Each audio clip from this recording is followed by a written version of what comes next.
everyone. Hello, welcome to the Honest Wargamer. I'm your host, Rob. I'm joined by Dan.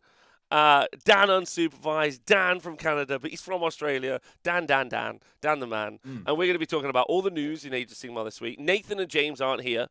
Nathan is a rope tie class, and then James is very busy. James, Dan, is currently gunning for a place, like a promotion at work. So he's shilling hard for that promotion. I mean, working hard. Yeah, he's on the job, head down, ass up, ready to rock. Yeah. Yeah. Yes, please give me a promotion, and then using the phrase "head down, ass up" in the same sentence. Maybe selling what he does short. But he is a beautiful man, so I can understand how that would work. Like, have you seen that beard? He's fantastic. Now, there's loads of cool news. Today's show, as I said, kind of off air. We're going to be talking about new KO, which is really exciting. There's also a couple of other big bits of news, which we're going to discuss as well. And then we're going to be going through kind of like some tips and tricks and some thoughts about the new GHB. Because there's a bunch of stuff from the new GHB, a lot of thoughts I've got. I've already run 2 events under this GHB, so lots to think through there. Obviously, I've also done 2 stat centers based off this GHB, so I've already got a load of thoughts about armies that might do well, how we feel about battle tactics, a bunch of other stuff. And you also ran a bunch of events leading into the end of the previous GHB, so it's not like you have sat there with a massive gap between previous GHB at 2022 GHB events and 2023 GHB events. You've rolled straight from one into the other. So, like, these are hot takes that are fresh and current. Yes, very, very. Dan is always a regular, but Dan sometimes has a very busy work schedule. So that's what's going on for people who don't know. All right, so we're going to jump in straight with the hot news, Dan, which I know you're excited about. Let's get this is steaming. This is piping hot, and there's a big win for both fans of beards and fans of specificity. Oh, yeah. Well, actually, I don't know how I feel about that. I don't know, like, it's a bit of we'll talk about it. Okay, Kharadron. The H is not silent. Kharadron. Overlords. The Kharadron. The Overlords. And this is the amount of people that I know that just call them the KO or the Overlords, and that's fine. Yeah. I meet so many people in my day-to-day whose names I struggle to pronounce, including most members of the Twitch chat. So I just think that, shortening it, finding a safe little shorthand, perfectly fine. Yeah, the Kharadrons. Also gives me an opportunity to shout out the Aethercast podcast, who are a Kharadron-only podcast. So very specific, so they'll be very excited. Appropriate, yeah. Yeah, so they have a YouTube channel, so Aethercast, Aether.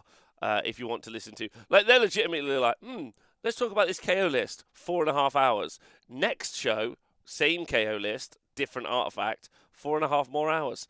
I actually believe there should be more, like, army-specific YouTube channels where they're like, just the one army only ever.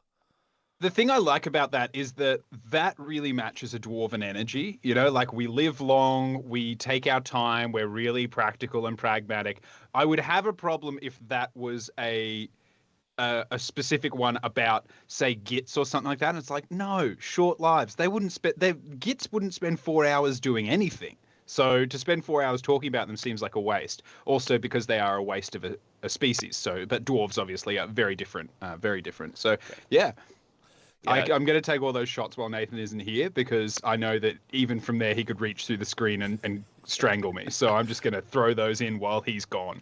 Now, most people won't know this, but this is not something I currently have up on the screen available to do. But Nathan, very recently, he either gave or sold, but I think he sold, but it could have been given, probably knowing Nathan, it was given, a Gobbapalooza. To Dom, friend of the show, Dom, Trog Boss Dom, and Dom received this package, and just to describe it, he was like, okay, Nathan sent me a Gobbapalooza. How safely Troghammer, that's it. So at Troghammer. So if you want to go follow him, how safely was it packaged, this delivery from Nathan? Oh yeah. And did you see the video, Dan? I did. Did he pack it in? I'll let the video speak for itself. I don't think the video's here. I've lost it, I think, for some reason. Or maybe he added it straight at Nathan. But either way, thank you. There's the video in the chat. Thanks to Scrivo. Appreciate you. So here, I'm not going to put the audio on. So for podcast listeners, what we're looking at is a very, very beefy man. A very beefy man is Dom. Like he looks like, and he's holding a cardboard box that he looks like he could crack open just by bending it in half, given the size of both his forearms and biceps. Very good. So this is to showcase just how much Nathan believes in the precious gits and how precious they are to him. So Dom is ripping open the cardboard box, which he doesn't have scissors. He has like hardcore electrical clippers, and they look like they've been blunted and rendered inoperable by trying to open this box. Yeah, and it turns out that Nathan has used 2 planks of wood and then surrounded a box with expanding foam, and then sealed it together like a kind of horrible sandwich in which He's made insulated drywall, basically, for transport. He's literally built like a stud wall and then put the Gobbapalooza inside it and then has delivered it. Yeah, the sign of a great craftsman, I agree. So Dom, this is a 2-minute video. It takes Dom over 2 minutes to open this and to be clear, this looks like a man who has no trouble opening salsa jars. No, he's strong. He's the man you go to get your salsa jar open when you can't get it open. Yeah, now he's currently ripping open expanding foam. But did it arrive safe? It arrived very safe. The best thing, the most gits thing that Nathan could have done is then when he opens the box, it's just like an IOU for some Gobbapalooza. IOU, one safely delivered Gobbapalooza. That would have been the way to do it. Yeah, you don't need his face. Anyway, okay, so that's the fun bit. Right, so back to Kharadron Overlords. So, so they've just announced today, of all days, on Monday, that the day before Valentine's Day, that Kharadron Overlords are being released. So I'll read through the article, and me and Dan can have a laugh with it. The Kharadron Overlords are hard-nosed Dwarden who zigzag the mortal realms of grand airships searching for profit and plunder and Aether Gold. In a time of gods and monsters, these tenacious tycoons battle over the forge their own destiny. They'll soon be seeking new fortunes in the upcoming Battletome Kharadron Overlord. So first shout, Dan. First shout, chat. How do we feel about the front cover? I love it. In an era where occasionally we see front covers that just use the previous book's cover, I love this. I also really like that it gives a little bit of character to the Bubble Boys too. They're usually not the ones that you see on the front cover. They're just, it's awesome. I think that an army is defined by the interest in its troops rather than the interest in its heroes, for me personally. And I think that this is awesome when they focus on that. Yeah, I agree. I think the front cover art is really, really excellent. And again, like, it's nice to see some new front cover art versus like recycled front cover art. So yeah, like really, really, really big fan of that. I think it's cool, and I agree with you on the Bubble Boys. And then we got a new miniature. So, Kharadron warfare is bound by the same sprawling constitution that governs every aspect of their society. A tangled knot of rules, contracts, and oaths sworn, known simply as the Kharadron Code. Puzzled by this pyramid of precedents and provisions, you need to call on a real specialist. So, most Dwarden in the Skyports, can recite swaths of code verbatim, but few can navigate treacherous legal landscape and scrupulously strict syntax as the Codewright. So the article is written, Codewright's the ultimate rules lawyer. There's been some great jokes online. There's been look how many, this KO guy is off to play 40k with all those books on his back. Like a classic gag. That's how many books you need. But what I really want is to I'm going to write in mine, see where his finger is. So for those who are listening to the podcast, he's got 2 books open in front of him, and he's pointing to one of the books. And I'm going to have on mine up there, just give me a effing PDF. Because think about, like, he's currently got what 1, 2, 3, 4, 5, 6, 7, 8. Pro-book propaganda. He has. Currently, he's rocking a battle with literally a bookshelf on his back. And I'm not saying that, when people use literally wrong, he legitimately has a bookshelf modeled onto his back, and he's rocking around with 8 gigantic hardback books. And if he had an iPad and a PDF, no problem. You are so right. This is massive Games Workshop. This is the most propaganda I've ever seen. This is insane. They're literally like, well, I mean, even in war, of course, he's going to carry 8 books. What would it possibly be on? A digital slate? No way. Wow. Not a chance. No, it's not a chance. But after saying that, I fucking love this miniature. Okay, all right. I liked it until I realized it was pro-book cop propaganda. Now I'm out. I personally, I love it. Okay, like you look at a bunch of the releases we've seen recently where they redo a book and only add 1 model to it. Like the Moor tribes that just got a hunter when they already, admittedly, an older resin hunter, but they already had a hunter who I think looks better than the new sculpt. Skaven just got a new Deathmaster when they had a resin Deathmaster. I'm loving that this is a release with an entirely new model, entirely new position within gameplay and society, I'm assuming, like both lore and gameplay-wise, and bareheaded. I know some people are big KO stands and they want all their KO to be wearing helmets because it makes sense. However, I find that having exposed heads allows you to connect, for me, like storytelling wise, more with the models, with the character of the model. I love a face. I love a dwarf with a beard. And this dude, looking at how many scars he has on the top of his bald dome, I reckon he is as loved as a rules lawyer is at a tournament where people just want to bash you around the fucking head for being so specific and pedantic. This dude's copped the same level of bash around the head when he's like, actually, and then they're just like, yeah. So brand new mini. Let us know what you all think of the new mini. For me personally, liked it until I found it was rules lawyer, and also there's also something to be said about that as well. So like, they say Codewrights are the ultimate rules lawyers. Rules lawyer, Dan, I don't know about you, but rules lawyers as a term is generally a negative kind of like, I don't want to say slur, that's a bit too heavy-handed, but like it's like a negative statement that's normally made, oh, he's a bit of a rules lawyer, or he's a bit of a rules lawyer, which generally doesn't be something, like it's one of those things that I forget exists. You know, like I'll hear someone say it and I'll like, oh yeah, some people think not knowing rules is somehow useful in a game based on rules. Yeah, like it's like one of those. Yeah. It's a bit of a slur.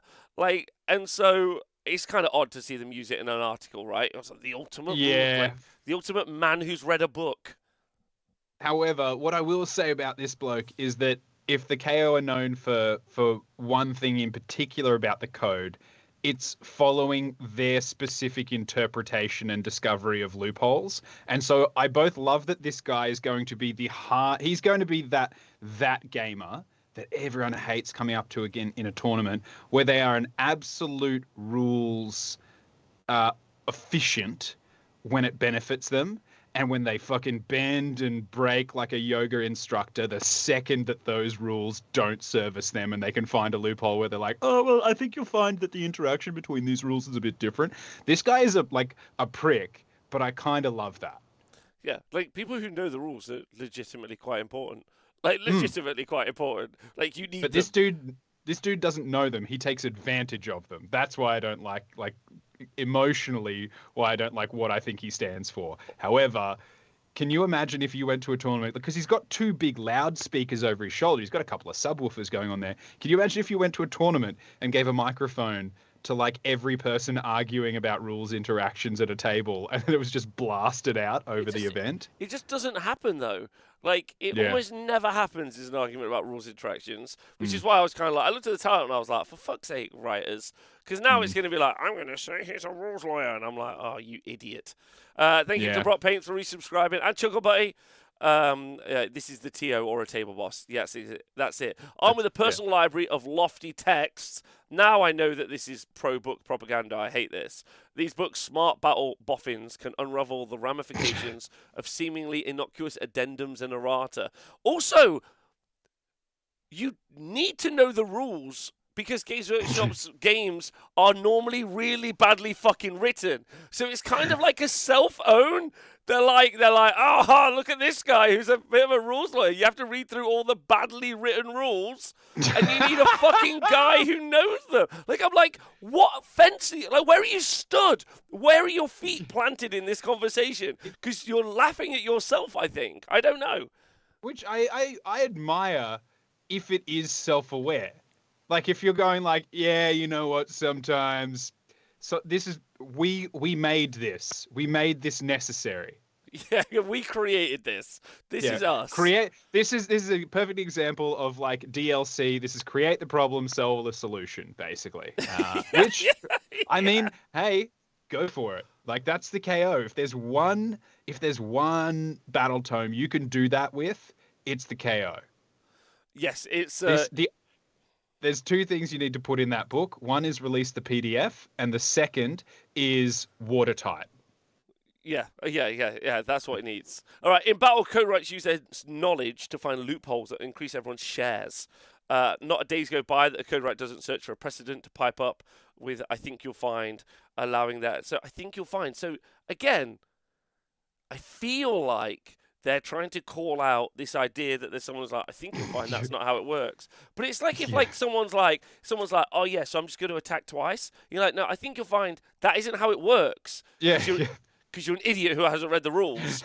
Like, yeah. If they're going with this, there needs to be another line. Can you show me where that is in the book? Like, that needs to be another special ability of his. Because I've for sure have had to use that multiple times at events where I'm like, someone says something and I know their army, and so I'm like, oh, is that how that works? They're like, yeah. I'm like, I totally believe you. Can you just show me where it says that in the book? And then we learn together that it doesn't work that way. That's what I want him to have a rule that says. Can you show me where that is in the book? And it's basically an admiral coming to him and being like, I really want to shoot that guy. He's like, you can't. You're like, show me where it says I can't shoot him in the book. And then he's like, A conversation came up at the weekend, Dan, between Owen, who plays at lots of tournaments, and Matt Goldsborough, who plays at lots of tournaments. In fact, probably two of the most prolific tournament goers in the world, next to like Tom Guan and Gavin Greiger. Yeah.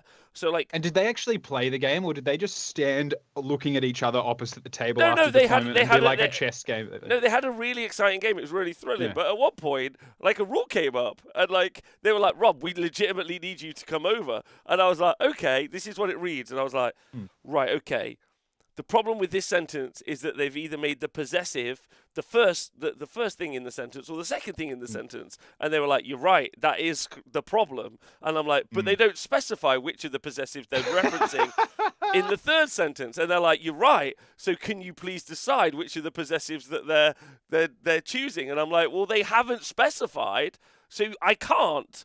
Like, there isn't a correct answer because, as you quite clearly, the reason you've come up to me is because there isn't a correct answer. So you need me to make a decision as there is no answer. So I was like, just roll a fucking dice. And we all agree with, like, they were all like, none of it makes sense. And I was like, excellent. Handshake. We all handshook. Yeah. And they had to roll a three-way crossover handshake where everyone shakes each other's hands. You're like, great. We are agreed. Yeah. Whereas in another situation, someone was like, hey, Rob, can I deploy into combat in a garrison? I went, fucking no, don't be stupid. Like, you can technically do it, but you can't do it here, right? Like, some of them make sense. Anyway, thanks, Elfrost, for resubscribing. I think you'll find, apparently, you can carry out the following. I mean, what? They haven't added an in-addition rule, have they? They're not taking the piss out of themselves that far, so much. No, but that would be great. That would be great. If he had an ability called In Addition that just adds an in addition to every other rule of the people around him, just gives them extra rules. Right, with their peerless knowledge of the Kharadron's grand constitution, Codewrights excel at finding loopholes that work to their advantage. This definitely sounds like a lot of top table 40k games that I've watched streamed from big events. I reckon this is like low key. Like, it's great. No, this is low-key a dig at players who know the rules. I think that they're legitimately pissed off that people know their rules so well. Because whenever Games Workshop players go to tournaments, they get bodied. They get absolutely fucking dunked on, right? And they're like, that must happen to them. There was a famous 40k event like maybe 3 years ago where like the 40k team went over to Adepticon, and there was an article written. They were like, they were nice lads, but they actually had put weapons wrong on their Tyrannid units. Like they were like, we let them know because bless them. And you're like, what? Anyway, I don't know where they're going. But I actually, I'm not gonna lie, I love this. I think from a design point of view and from an everything, I think what this is I don't see this as taking shots at people who know the game and are very confident and competent with it. I think this is a shot at people who take that too far. Like the person that says, oh, you've used an ability that happens like after your movement phase, so you can't go back and move. And you're like, oh, well, I did a couple of very practical things out of order. Do you mind if I take it back? And they're like, no. I don't know if they really exist, but I'm ready to. I'm ready to like. I think they fringe exist. Versus. All right. So this rule. Yeah. You can carry out the following heroic action with this unit instead of any other heroic action you can carry out with it. Search for precedent. Roll a dice. On a 1, nothing happens. Just like someone looking through a book, searching for a rule that they remember existing 2 editions ago. On a 2 to 3, you can pick a new footnote to apply to your army until the end of the battle. That's pretty cool. On a 4+, you can pick a new footnote and or a new amendment to apply to your army until the end of the battle. You cannot pick a footnote or an amendment previously picked for your army. The new footnote or amendment replaces your current one. That's actually pretty rad for a KO army. Gives them a lot of flexibility. And the other thing that I like, if the code works the same way as it does currently, the other thing that I really like about that is that this dude is, unless he's unique, is going to be a galley vet, meaning that he can potentially do this and another heroic action. Yeah, if he goes second in a battle round, but only for this like GHB battle pack. Yes, agreed. You cannot pick a footnote or amendment previously picked for your army. Okay, so nice. You've got some ability to change stuff around, which is fun. And then it goes on to describe some more bits as well. The Vexatious Pedantry allows Codewright to unlock the Vexatious Pedantry. They are so good. Allows Codewright to unlock new tactics on the fly, swapping out bonuses to each Kharadron Overlords army, but it's interpretation of the code. Like, Dan, they legitimately last year had to be like, hey, by the way, we're sorry about what we wrote in this book. Like the last KO book, which is for 40k, they were like, "We're sorry, we didn't think you would use these rules the way we wrote them. We apologize." I'm sorry. We wrote a book. We put a bunch of rules in it, and we actually didn't think anyone was going to play it. So our bad. Our bad, but also you are vexatious pedants. Right, a fleet that adheres to the footnotes. There's no reward without risk. Can attempt an 18-inch charge once per battle, particularly helpful for ramming actions with a frigate. Okay, fun. Great for the KO, well known for their combat prowess. Well, that's actually what I was going to talk about. Yeah, with we should probably we're going to talk at the end of this about like where KO currently sit. And again, Aethercast podcast is much the deepest deep dive you can have on that. With the Codewright to hand, you can swap out the expired footnote with or without ships. We are naught, allowing you to grant one sky vessel to. 2 commands in a single phase once per battle. Ever wanted your Ironclad to launch an all-out attack and an all-out defense at the same time? Or perhaps you prefer the new Iron Sky command abilities? Well, let's find out what they are. Once per battle, in your charge phase, you can attempt to charge with one friendly Kharadron Overlord unit within 18 inches of an enemy unit. If you do so, roll 3d6 instead of 2d6. And then there's another one. Once per battle, at the start of your phase, any phase, pick one friendly sky vessel. That unit can receive up to 2 commands in that phase instead of 1. Once per battle. Generally, not that common once per battle abilities, but we'll see. To fully understand the ins and outs, wait until we've released it, plus the FAQ that we're inevitably going to have to release, because apparently we're also pedants because we do FAQs. Where do they sit in this article? I'm still confused. It is a blinder, but honestly, it kind of makes me excited. There was a very brief, beautiful moment in the sun where KO combat lists were rocking around. Boats with Bubble Boys, and I think it was Brock to get the charge bonus and whatnot. But largely, KO are a distance shooting army. And I'm really keen to see them get a bit more flexibility and a bit more interest in that, because I find that an only shooting army plays around a game that is shoot you off objectives, move on to them after they're clear, and it's just not as interesting for me. So some context for what we've seen with Kharadron Overlords over the past couple of years is their book came out. Their book's a bit of a mess, if I'm honest. There's a lot of overlapping rules and a lot of rules that needed clearing up, and that I still don't think have been cleared up. Like in some cases, and again the other guys are no. But with the launch of Age of Sigmar 3, but specifically the Endless Spells, the last GHB, the GHB before, with the launch of the new Endless Spells, Dan, and specifically the Le Purple Sun, El Purple Sunno. And you put him in a bottle. In a bottle, yeah, they do have an artifact where you can put a spell in a bottle, and this at various points have been whatever the fuck was broken. So like every time, like literally, Kharadron Overlords players, like just as soon as they're like new piece of chaos book, they're like, I hope that in the spell that they've got is fucking broken. Yeah. Like every time, each new book is a new opportunity for a new spell in a bottle to get thrown at people. Skaven's getting updated, and everyone's like, all the KO players aren't looking at anything except the Warp Lightning Vortex. They're like, hey, how's that freaking tri-point endless spell that does tons of damage? How's that looking? Yeah. What about the Rune of Petrification that goes off twice? Let's go.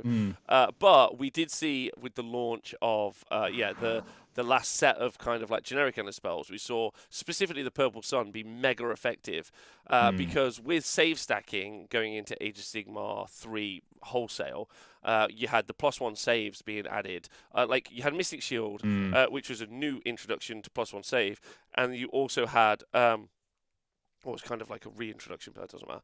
And then you also had All Out Defense. So you had an army that was relatively, mainly Rend 1 as an army, effectively go down to like Rend 0 and their opponent get +1 to save.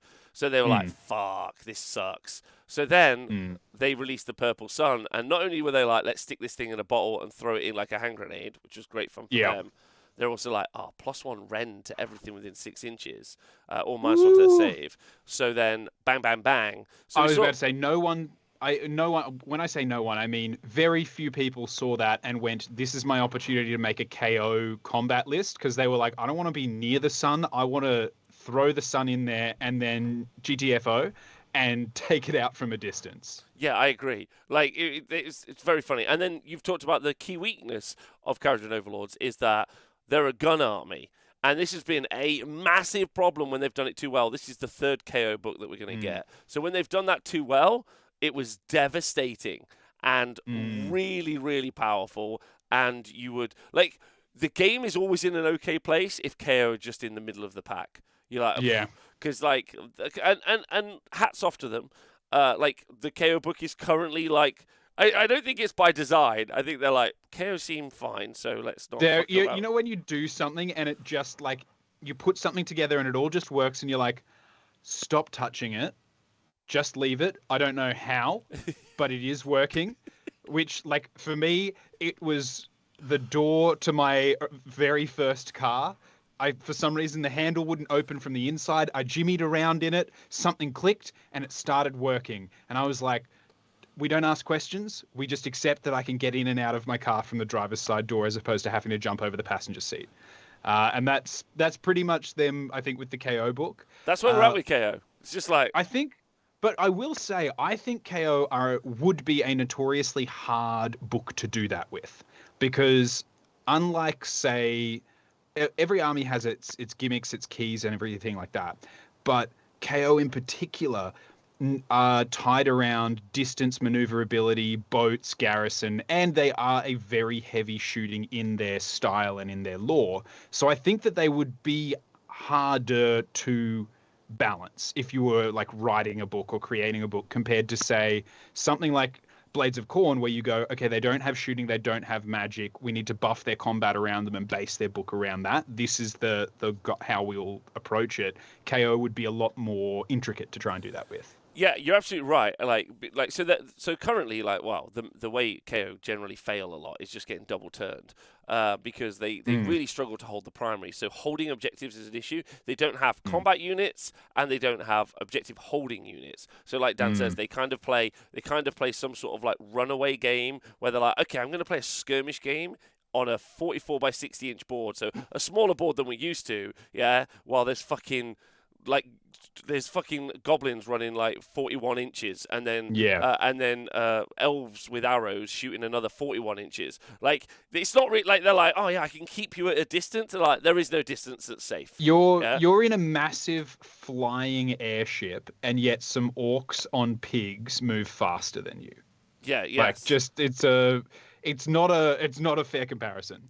Yeah, so they have some problems as an army. So this is the one that I'm a little bit nervous about. Not because I think the IP is fantastic. I absolutely love it. Love the boats. Think they're great. I'd like to see Arkanauts be very strong for just holding objectives. Potentially not even going in boats. I know that's not really their fluff though, so they probably will just go in boats. But I would quite like to see them have like a pretty incredible armor save and just be like, do you know what? They're really good at just standing there, like, and then like the boats fly around the rest of the side. I'm really worried after the Beast of Chaos book, where you can do a lot of stuff off board, that you're going to be able to keep like an ironclad off board and just shoot all of its guns off board. Yeah, I'm like, danger. So I'm a little bit nervous because I think it's either going to be busted or broke. But I don't know. Like, but you know, obviously hoping for normal, and I feel like the way that they can do that well is to really, really increase their ability to hold objectives and just have some boots on the ground. Yeah, otherwise, I think, you have to increase the efficacy of the shooting, and then that's a bad time. I think that they either need some. I don't mind them not having durability, but when you take that out of an army that has such good shooting, you leave it no ability to play on the board and to interact with and like my two favorite phases are the movement phase and the charge phase. They're the only two phases that you control, and that your opponent, they can redeploy and whatnot, but it's your element, and that's where the game is won and lost, is movement and charge, not combat, the charge phase, in my opinion. And I find that the movement phase is mostly them jumping in and out of ships and flying high in their ships and redeploy and like popping up, teleporting over the other side of the board. They don't really play too much in the charge phase. The only times they do are if you see that 1 in a million list that super buffs up some engine riggers, and they only go into a combat, they can absolutely win. Like, they never push into a combat to push and hold or to tie up an objective. They never do any of the things that are fundamental elements of the game for almost every other army out there. Yeah, and they also don't engage in the magic phase as well, right?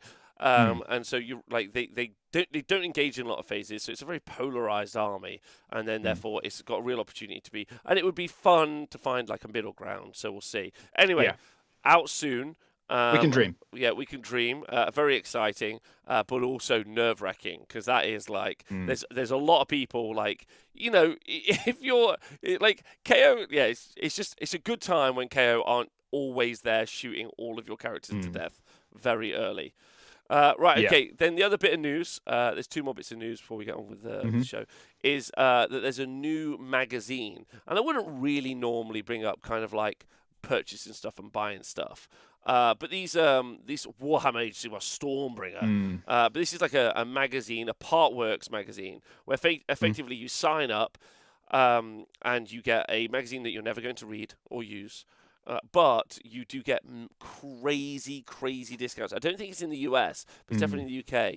But you get crazy discounts on the miniatures. Like, I think one of them is like Gut Rippers, 10 Gut Rippers, and I think it's like £5 or £6 for the magazine and the 10 Gut Rippers. And you're like, I saw a breakdown, and magazine by magazine, you have some that are better value than others, but on the whole, the value is incredible. Yes. The value is crazy, and that's the only reason I'm mentioning it, because a lot of people always say like, oh, I'd like to get into Warhammer, or my friends would like to get into Warhammer. This is absolutely probably the cheapest way to ever get into Warhammer, especially buying multiples. Normally local stores will let you like order in multiple copies.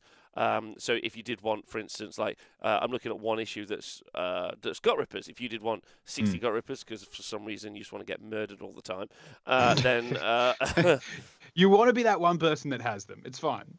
Yeah, of course. But there's like a whole bunch of other stuff as well. There's like Praetors, and there is probably some stuff in the magazine which is probably fun.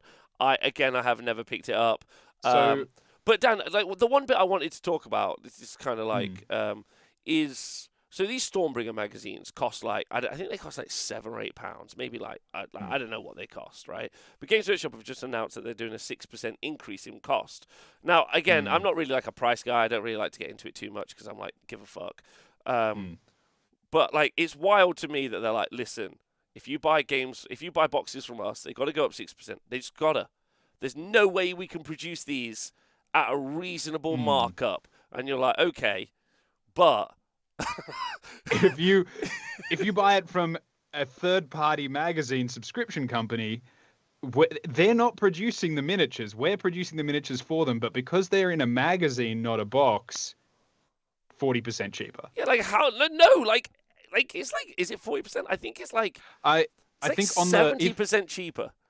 I think if you were to look at the whole collection, I think it sits at about 50, around the 50 to 40, 50, 60% mark. I think I Oh, was looking at a breakdown of it. if you get like the whole magazine range. I'm considering the whole, if you look at the whole thing. So you get two massive armies or whatever.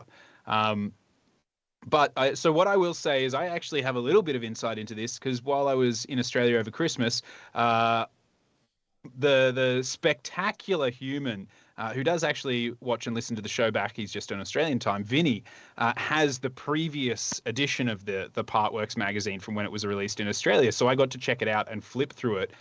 It was actually pretty cool. Like, it Oh, was okay. interesting, even as somebody who plays the game, it was interesting to flick through it. I definitely went through about if I'd had more time, I probably would have gone through a chunk of it, but I went through about 5 or 6 of them. So, admittedly, Vinny suffers from the same weakness that we all do, which is a relentless amount of Warhammer and only 2 hands, 2 feet, and 1 mind with which to paint and create it. So he's got this beautiful collection and a beautiful pile of glory there to work through. But no, it's a good magazine. Honestly, worth a bit of a read. Some interesting stuff, some good bits and pieces. And if you're anyway interested in it, I'd give it a look. All right, okay, yeah. So I just thought I'd point that out. It's cheap. Mm. That's what I got to say. It's cheap, and you can pick up a Yeah, load of minis for cheap, and it's people love hearing about that. And some people don't hear about it, so I thought I'd mention it. and honestly, like we say, prices are going up because it's much harder, obviously, to produce and box Warhammer to sell in stores than it is to produce Warhammer, give it to somebody else to bundle in a magazine and then ship to you. So tough, it's just tough. Yeah, it's Maybe hard. Games Workshop should be a magazine company. Yeah, maybe they should be a magazine company. In 2023, they should be like, that's where they should pivot to. Print Books. media. Yeah, print media. Wait, if only there was some sort of miniature that reflected their values as a company, which they showcased recently. I can't imagine what it is, Dan. Oh my gosh. The best thing is you absolutely know people are going to take that model and just put some utter filth on those pages. Like he's pretending he's reading this big book, but it's just he's got a Playboy or something in They're just there. going to write Wikipedia on it, on the page. Yeah, Pointing true. to it, Yeah. It also contains out-of-production Warcry and Underworld's warbands. Wow. Okay, that's pretty nice. Anyway, so that's enough like advertising for a company, I guess. Yeah. But it was more a public service announcement, a PSA. Is that what they're called? Mm. Right. So this is a PSA as well. I don't know if there's anyone who likes terrain. I've been asked 3 times in the past 2 weeks about printing terrain for different clubs around the UK, and it is something I am all around the world. It is something I'm willing to do. I do have a load of printers. Obviously, you have to fucking pay me. But I really enjoy making the terrains I have here at the TSN Arena, and lots of people have got in touch with me about printing terrain for them. But if you are someone who prints your own terrain already, there is a fantastic Kickstarter by Gary from Dark Fantastic Mills. So you just look up Dark Fantastic Mills online.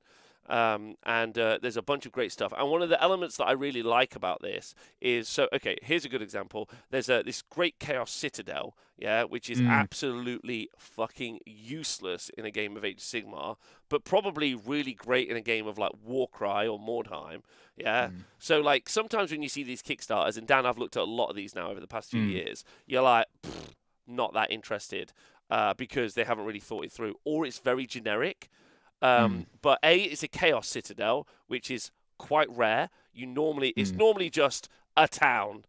Or, Yeah. do you want to come to me town? It's one of those every time. Oh, I've done a Mm. Kickstarter for a town. Like, okay, mate. Yeah, I know. There's like Yeah. 900 on them online. So it's a Chaos Citadel, which is great Mm. and quite rare. You don't normally see that. But the bit that's exciting for me is this bit. Is when you break the walls up, you end up with some line of sight blocking chaos terrain, which is actually really, really cool. So I'm a huge fan of that, and I've picked this up myself. So I just thought I'd let people know. Because and also way back when we first started doing, because obviously I've been in the Age of Sigmar scene since the Age of Sigmar scene started, and Dark Fantastic Mills for a long time has been one of them kind of like early adopters and early pushers. He like donated a lot of terrain to some early live streams And of like big awards events. as well. Awards was also one of those things. Like a lot of people in the Age of Sigmar scene, at least in England, because Gary's Scottish, but I know in Scotland as well. He's like, so he's just generally a member of us, the Age of Sigmar community, making something very functional for us, and there's a way for you to get something really, really useful. So if you want to go check that out, I'd go check it out. And the only thing I just want to add in there, the reason that because some people might not know why we're saying the broken down version of the walls and the scatter area element is so good, is that oftentimes in especially tournament play, but also table play, like friendly games as well, the thing that you struggle to have is line of sight blocking terrain that isn't impassable, if that makes sense. Like what I love about these is that they're multi-level, they're fully line of sight blocking, but you could still have models in cover on that upper level.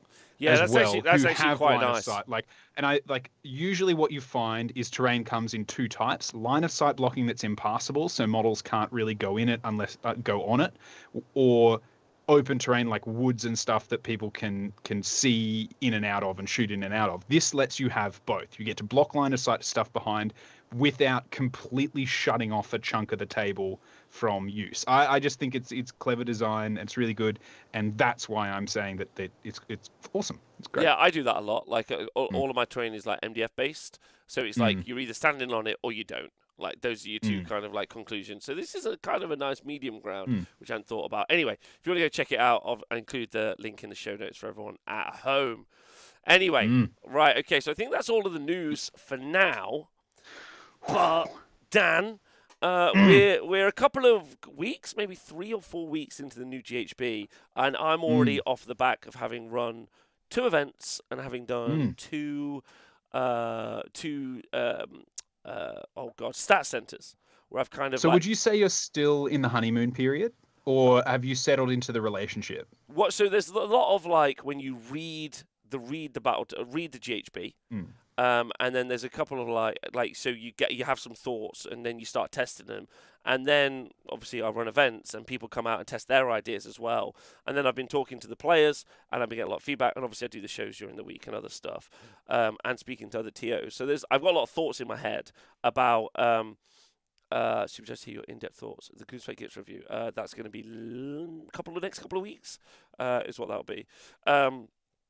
Yeah, I've got quite a few thoughts actually, and my mind's changed on some stuff, which I think is, I don't know. We'll find out about it, and we'll find out what everyone thinks. So my mind's changed on some stuff. Some stuff has been very surprising, and then I've got some still live thoughts, because you never fully.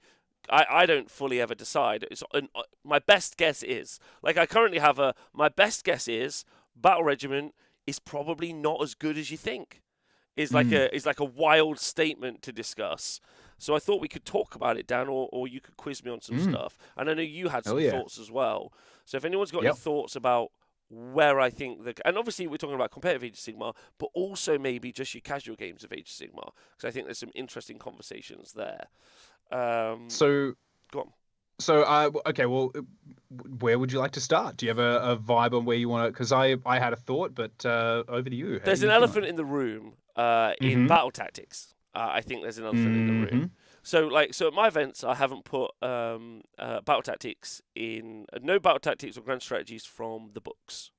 And then I've run an event where it was all of the Galletian Champion missions, and then it was an event where it was some Galletian Champion missions, and then thanks to 8 Arm Slappers saying this is their favourite stream.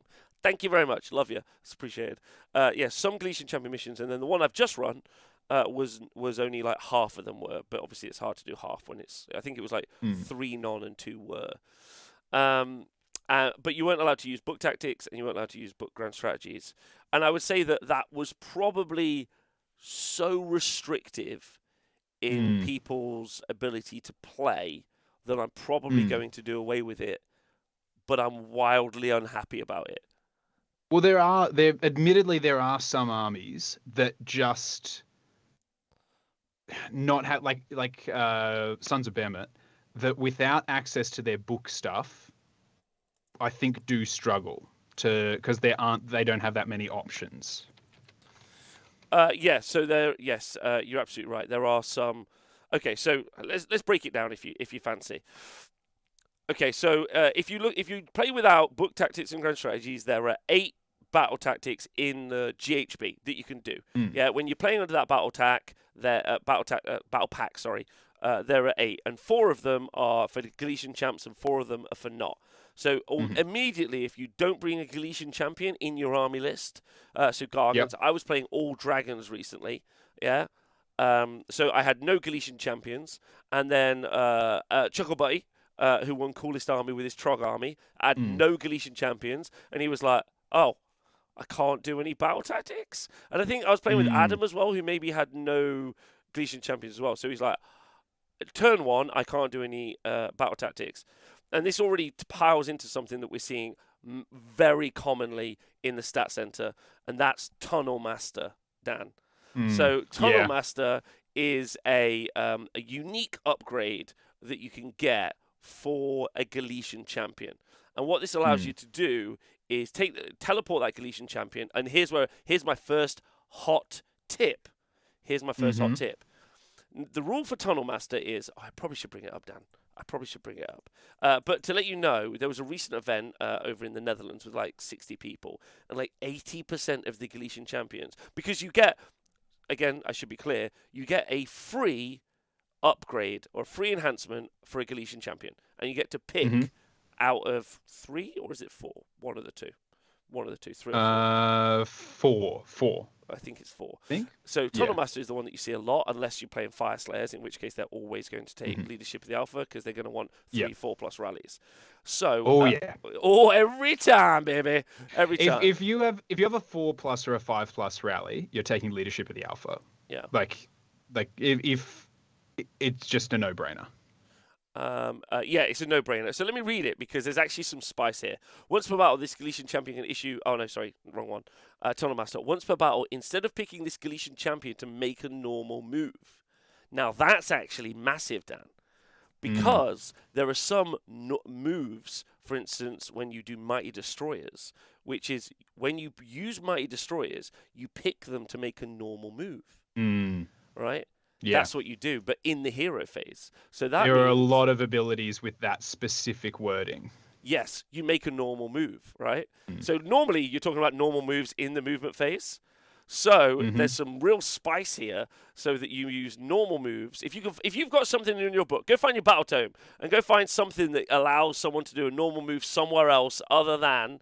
Then you could do the teleport, and then you do the teleport. You can still move in the movement phase, Dan. Yeah. Right, which is pretty spicy. Yeah, if you have even if it's like make a D6-inch normal move, then you've got a teleport, a move, a charge. I think they will probably FAQ it somewhere, but I mean, you're normally just moving like a little in the movement phase. And you're just moving some little dude, right? But like, there's some spice there. And I've already seen some people using some real good little units to do some real spicy little things. So that's really fun. But Tunnel Master is going to have a massive impact. And the reason that has a massive impact is because of the battle tactic that you can use, which is Cunning Maneuver. Now, it used to be in the last GHB, you couldn't, you would always just say, hey, it's turn 1, I don't want to go out too far, so I'm just going to do Against the Odds, which is where you just hold an objective, right? But Cunning Maneuver is you pick a friendly Galletian champion, and you pick a objective wholly outside your territory, and if you control it with a champion. So it's like your turn 1 tactic if there are no others available, right? Especially with the amount most battle plans that have enough objectives, you'll be able to do that, teleport, and potentially screen, be behind cover, like out of line of sight. Like I think there'll be a number of options where you can keep them safe. Yes, but it doesn't even matter if you keep them safe. We kind of talked about this on maybe last week, but one of the key tricks you can do, obviously, is like teleport the dude onto the objective. They die, they get murdered, and then you're like, cool, now I've got eye for an eye. So you can almost set yourself up for a second battle tactic in a lot of ways. But let's go back to battle tactics. So I think you're going to see that all of the time, unless you've got a reason not to take it, because it just opens up a turn 1 battle tactic. And this is the problem, Dan. This is the problem. Is if you don't allow book tactics in, then what is their first turn battle tactic going to be? Yeah, true. Right? So then they're like, okay, this one's mine, kill a unit with a general. Not necessarily super easy, but, that's one. Desecrate their lands, maybe. Run and go grab one of their bits of terrain, maybe. You can't do an eye for an eye on the first turn. So that's really difficult as well. And then all the other ones. This one's mine. Yeah, with your general. Do it. Yeah. So there's some really interesting stuff with that. But the reason, so I kind of admit that the game is a little bit too restrictive from an you make the game more restrictive from an army build perspective when you don't allow book tactics. But so in my tournaments in the future, I'm going to allow book tactics and grand strategies. Yeah. But they're so fucking wank, Dan. It's just kind of like, it's not that it's like the best option. It's just the less shitty option. Does that make sense? Yeah, I know. It hurts me that almost all of the armies I play have very hard to achieve battle tactics. Like the Ogre More Tribes book for me is a really good example. I actually like the battle tactics in there because they're hard. They're not a lot. Then you see other books and I know that they're really fun to slap around because they are often the easy target.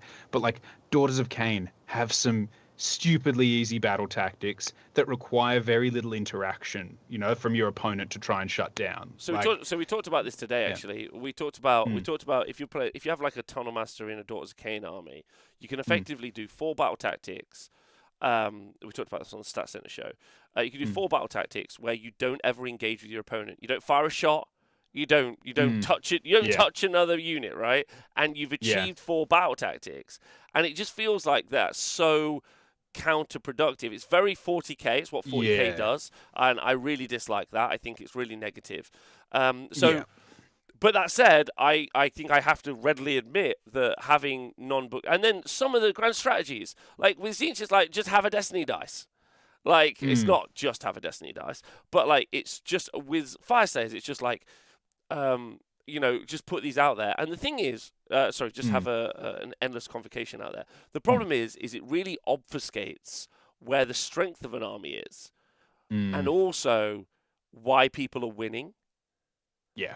Which is a real bonus to G-dubs, because they're like, well, look, everyone's kind of doing okay. Well, no, that army's doing well because they literally can get 3 points from just rolling a 2-up. That's pretty shit. And I'm a little bit had a great weekend, ran a great event, had a lovely time, everyone was lovely, and I've walked away from that being I guess I'm just going to allow them all to be in. It's kind of my conclusion from 2 events gone. Yeah. But it's pretty shit. Yeah. And it's a lame feeling. It's a lame feeling, I won't lie. No, I know what you mean. I think but you are right in the decision that it has to be one way or the other. You can't say these, when you start getting into the minutiae of it, this book can't, this book can, this book can't, this book can, then suddenly you're making an assessment army by army, which basically is you doing your own Battletome by Battletome FAQ. which is just one more thing that people got to worry about as well, players too. So I think that you do just unfortunately have to let them in that instance, and we'll see where they go. Yeah, so that's my first bit. So battle tactics and and things are in. Like that's just like I do feel a bit defeated on that because I would like. Why isn't there just kill the enemy general as a battle tactic? Like Yeah. that's the fucking like I'm playing Like- a fantasy battle. Like, Well, wasn't there in the first I'm trying to think back to the first bunch. yes, of there them, but, was in MoComp. Yeah. But it was kill the enemy general with your, and then like a bonus point if you did it with your general as well. Oh, anyway, like that. I just think that there's so many that are prohibitively doable depending on game state. And yes, you can plan for them and position your army for it, but it's like there are some armies that just will never be in a game state to be able to complete them. And I find when that happens to me, I actually find it really defeating as a player when I'm going through all of the available ones and I'm like, I can't do any. It'd be really different if every single one was hard to do. So you were lucky if you got 2, maybe 3 a battle and everyone was in the same boat. But at the moment, it's like if you don't get 4 or 5, you're probably not hitting it. No, also there's a great question from the chat as well, which I'll pick up on. But like, if you're scoring a battle tactic every turn, it's 5 over the course of the game. I'll always FAQ that you can only ever score 2 from a battle tactic. Like, end conversation, right? Like, if they just release KO and they're like, every battle tactic is 3 points, I'm like, no, you get 2. Like, just calm down. So like, but then, maybe that's the way they think that they can balance against the primary. So I don't fucking know. But the so that gets you 10 points, and then if you hold one objective, which gets you a point, and you hold another objective, that actually gets you 2. So that's another over the course of the battle, another 10 points, right?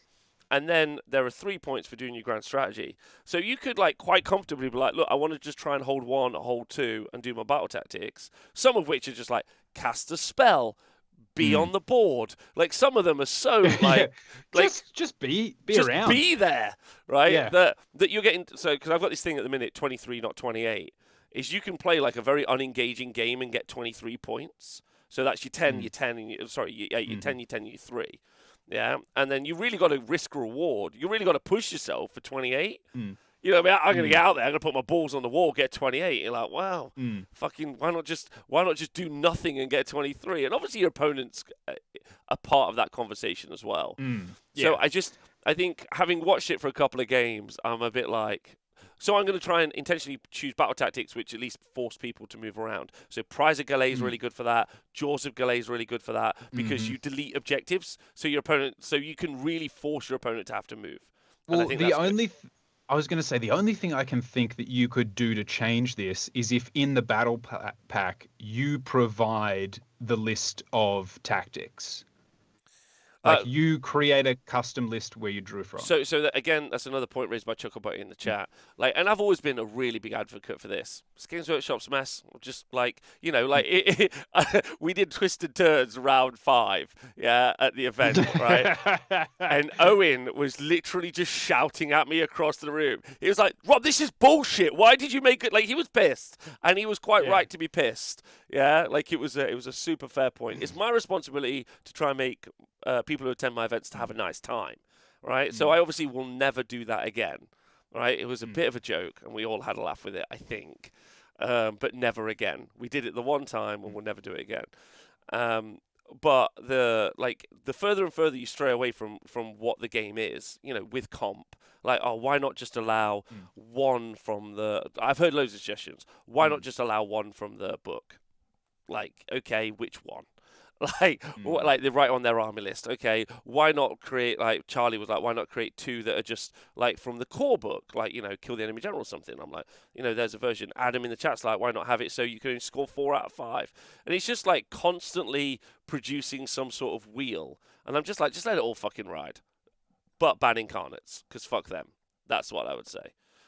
So anyway, that's kind of where I'm at with the battle tactics element, Dan. And the grand strats, and like, I don't know, just give someone a cuddle. They'll be like, I lost because he summoned a Zagroth Flame Spitter as a Fire Slayer player. I was like, he won by 3 points because I think I played a pretty good game and it was really tough. But it turns out he just rolled a 2 up and he got 3 points. And I just give him a cuddle. I guess that's going to be my way of solving it, Dan. Cuddling people. Well, it's like Daughters of Cain, and I know somebody said they did take away a lot of the bonus points from them, but for me, the bonus points were never the issue. It was the ease with which they can complete those objectives. Like, they're thoughtless, and it's like, oh, I got the points. What'd you get the points for? And it's like, you got the points because he brought witch elves. And you're like, which is like that's the what other that point. army wants to do. That's the other point. Like, is it really polarizes an army? So like with the Stormcast book, for instance, a lot of them are like dragon based, right? So then you're like, okay, so then I've got to take dragons, right? I've got to take Galletian Champions. I've got to take dragons. And anyway, like, there's a bit of polarization that happens because of the battle tactics. But anyway, on to positive stuff, Dan. We talked about Tunnel Master. Positive stuff that I've picked up and tips and tricks. I think the battalions.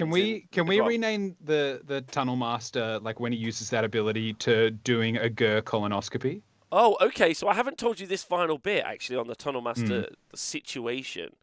So Tunnel Master, ladies and gentlemen, is pretty cool because what it does is somehow, like, it's very funny.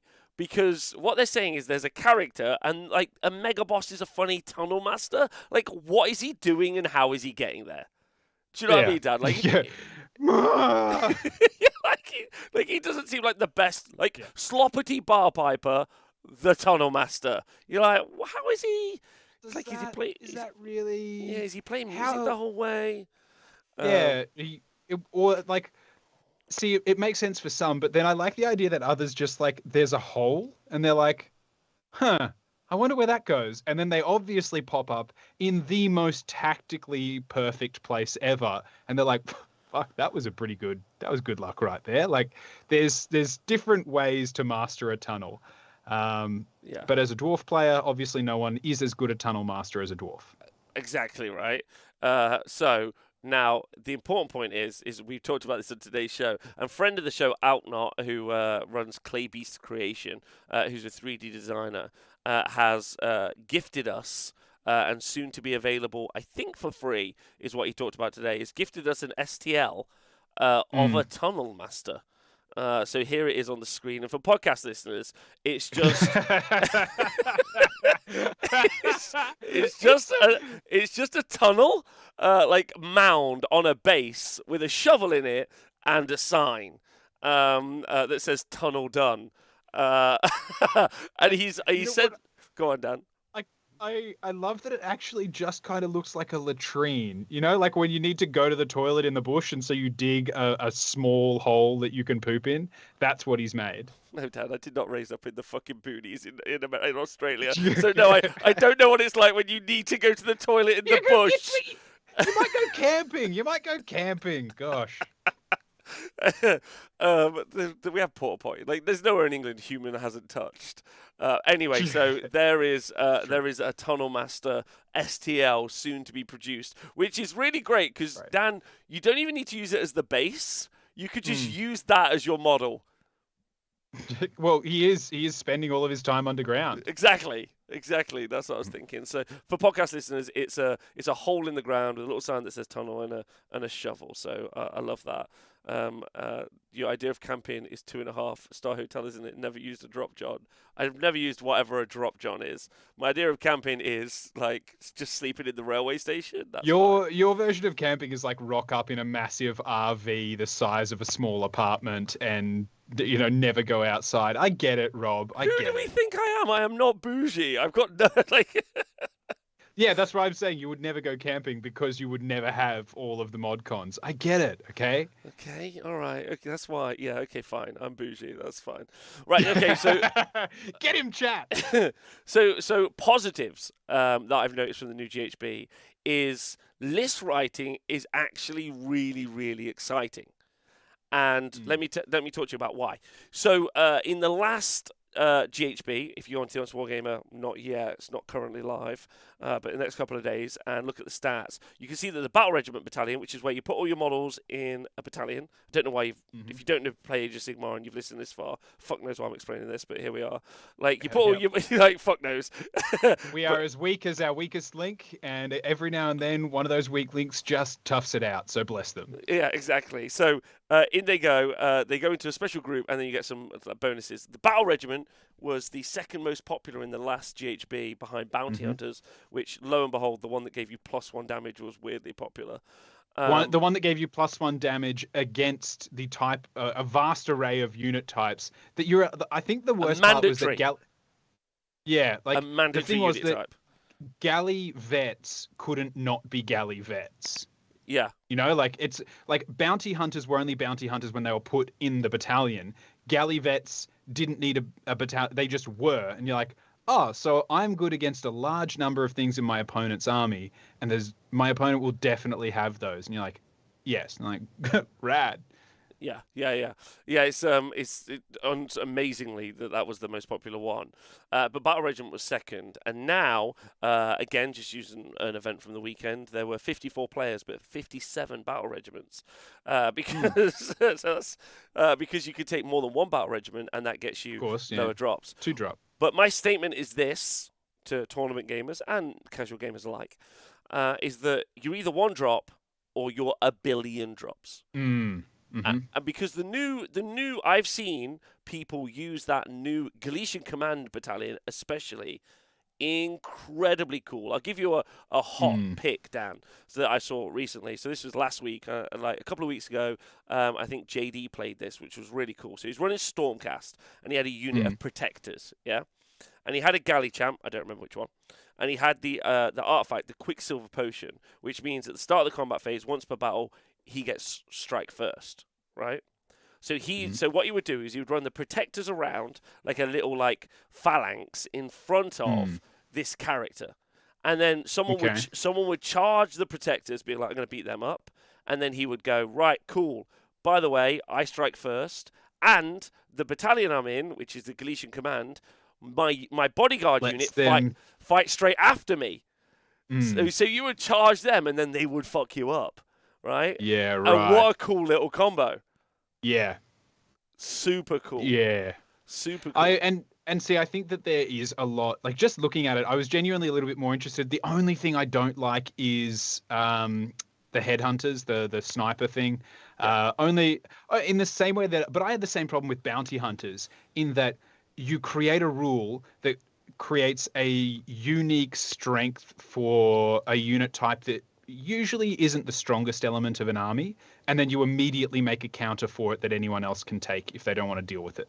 I would have just liked not to see sharpshooters in the same way I would have liked to not see bounty hunters, but that's fine. That's okay, because like if you've said foot heroes are notoriously squishy and have a low wounds count.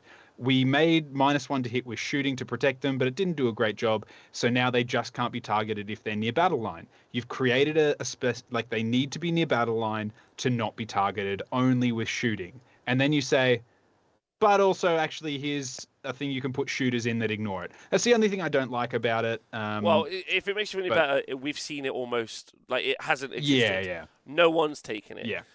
Because, like, what I mean by list writings got really exciting, because previously there was kind of like a race to the bottom, and there are definitely going to be armies that are going to be like, I want to be a 1-drop, so I can either deploy my buffs, I can alpha strike, or I generally just want to control. I'm fragile, I want to control the flow. Or I can make you go first because I want you to come towards me for my strike. Exactly. Yeah. Like, you know, a lot of the time, the 1-drop is like really matchup dependent. Your opponent says to you, like you look at your opponent, you think, oh, well, they can only get in the mid-board. Haha, brilliant. Like, so then I'll give them the turn. They can't hurt me. Then I get to start unleashing and spells and stuff, or whatever, you know, damage and things.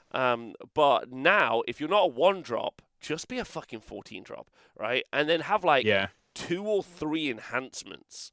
And you're seeing people do this. They're like, oh, do you know what? I'll have Tunnel Master and I'll have Leadership of the Alpha. So I'm going to take, is it the Warlord Battalion? And I'm going to take the enhancement so I can get an extra enhancement. I'm going to have 2 mount traits. I'm going to have 2 artifacts, or I'm going to run the Galletian Command. Another thing that's really cool is loads of people are running the Galletian Veterans one. So, if you think about something like Zangor on foot, they get 50 attacks from a unit of 10, but they're on a 32 mil base, and they got 1-inch weapons. So actually, no, they got 25. But as soon as you put them in Galletian Veterans, boom, I can fight in 2 ranks. Yeah. I'm opening it all up, which is really fun. And then you also get that kind of fun counter-deploy mechanic as well. So they're a 1-drop. They're like, I put my army down, and you're like, great. I'm going to be like, I'm going to put this guy there. I'm going to put that guy there. You get a lot of time to think about it. Yeah. Which is really cool. And a couple of the battle plans are actually quite fun if you get to deploy a lot after your opponent, because you get to kind of see where they're going, where they're going to put the damage, where they're going to put all of their units. This is quite fun. So list writing in this is maybe way more exciting. Maybe, yeah, sure, we're going to see Tunnel Master all the time, but fucking, we saw Arcane Tome Master Magic every day of my life. Yeah. Right? I genuinely, I don't mind seeing Tunnel Master a lot, because I think it's an interesting ability, and I think armies that already had redeploys and teleports, it's just another one for them. But armies that didn't have access to them, it's just a hero, but it's really interesting. Like, I'm excited to do it with my Moor tribes, like a Tyrant. Can you imagine a big ass, beefy lady just teleporting across and then beating you up with a rolling pin? Give me that. But I also think that we're going to see... I'd actually like to see Battle Regiment go, because I think 1-drop for me actually it pushes people towards list composition that is less interesting. It And does, like it does. to, But what yeah. I'm saying is, and while those 1-drops are probably more successful in some cases because some of the armies are just very, very good, I would say that actually you're seeing a lot of players who do really well at events completely just moving away from the 1-drop. Them just being they're like, do you know what? I want loads of stuff. I want these units to fight in 2 ranks. I want a hero and a really fighty unit to make use the Galletian Command stuff. And I really wasn't expecting that. And it's super fun to see in the list writing, and it's super fun to see in the results, and it's super fun to see on the tabletop. Like, the players are really enjoying themselves with that. They're like, you almost feel like maybe in previous versions, Bounty Hunters was very obnoxious, but this is just like, do you want some new toys in your army? And people are like, yeah, do you know what? I do want some new toys in my army. That's pretty. This Frostlord and Stonehorn, by the way, is a Rotmane Elder, but this motherfucker, which is always the better choice. It's just always the better choice. But if you can have one that does that and one that's fucking Metal Crunchy, you're like, yeah, I'm doing it. Let's go. This is fun. So actually, huge positive. Yeah, I'll also be interested. I've seen, I just saw in the chat, someone said maybe there should be a different way of deciding first turn priority and things like that. I actually really like this, because for me, if I know I outdrop my opponent or my opponent outdrops me, you can have a pretty good idea of who they're gonna give first to, or if you're gonna give or take first. Which for me, I find tactically more valuable, because I can deploy with that knowledge. I can deploy being looking at that army, he doesn't want to go first. So there's a good chance it's coming to me. So I can plan and deploy able to take advantage of a first turn if it's given to me, or vice versa. If I know I'm planning on giving it away or taking it, depending on what I see, I can deploy for it. So I actually quite like that we know that it's not rolled for, that there's not a different way of determining it. Yeah, it's I like the way it is, but I also, most importantly, I think we're in this wicked little place now where we're getting loads of new stuff. So that's a huge positive, big positive, that we're getting that. I think. So lists. I guess we're talking about at the moment about lists and army comp. From the last 2 events, you're saying, obviously Bounty Hunters is gone, but you're seeing less battalions and more galley vets. Also from the stat center. Also from the stat center. Yeah. But my question then, from your last couple events, have you seen much of a swing away from big heavy hitter mounted, multiple hundreds of points heroes, to more smaller galley vets to take advantage of the abilities and enhancements and uh, what's it called? Turn traits, Yeah. objectives. So there's been some like unique little cute bits, like so the Knight Zephyros from Stormcast, which you can obviously put into Cities of Sigmar, because it's a movement 12 galley champ, and you're like that's pretty good, and then you just make them stubborn as a Rhinox, which means you count as 10 on objective. So then instead of needing Tunnel Master, you're just like okay, move 12, stand on an objective, I count as 10, haha, I outscore you. So that's like a nice little cute trick. So you've seen that a few times. Normally you see the support characters you would see anyway with Tunnel Master is kind of like what you're generally tended to see as a trend, if there is a trend. The trend is not taking Battle Edge. That's the trend. Yeah. Right? And that's that's the thing to be really excited about. And then for some armies, it's like very insular. Like it has to be the Battlesmith that does the 4-up rally for Fire Slayers. That gets the do 3 command abilities once per turn, because 4-up rallies once per battle is pretty dope. So like on 2 wound durable models, like it's just really really solid. So I think that like that's a trend that's happening at the minute. The other thing that I would say is that like some of these armies are really lifted up by the scores that they're getting, thanks to book tactics and thingies. Not to go back to that.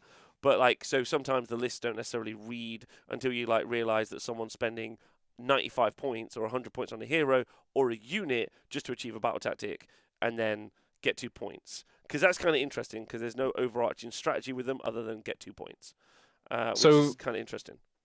So we've kind of spoken about scoring, army composition, everything like that. Do you mind having a chat about the battle plans themselves that we're actually scoring on? I'd love to. I'd love to also say that I think that one of the things that I think is vital is terrain. Like we need garrison rules clearing up. I think everyone needs to just use the keywords for like obscuring, as in just purely blocks line of sight, impassable, garrison, and cover. Those are the ones that I use. Impassable, garrison, cover. Cover, if you stand in it, you get the save. Garrison, you get in and out of, like it's garrison. And then impassable, you can't stand on. Super easy. And then the other one is just say, those 4 in the middle block line of sight. Like, I have untold replies from players playing who are like, I really appreciate the terrain, thank you. Yeah. So, like, that would be my first thing. Because I think the thing is, you go to events, and depending on the event and who you're playing, the interpretation of terrain changes. Like, you can play 5 games and have 5 vastly different interpretations of terrain, versus if you just have someone say, this is how it is, this is what it is, and these are the rules that apply to it. It's very easy. And also there's absolutely no, like, player place terrain is terrible, in my opinion. Just do a map. Yeah, like, just do a map. And then following on from the map is they should all be asymmetrical, in my opinion.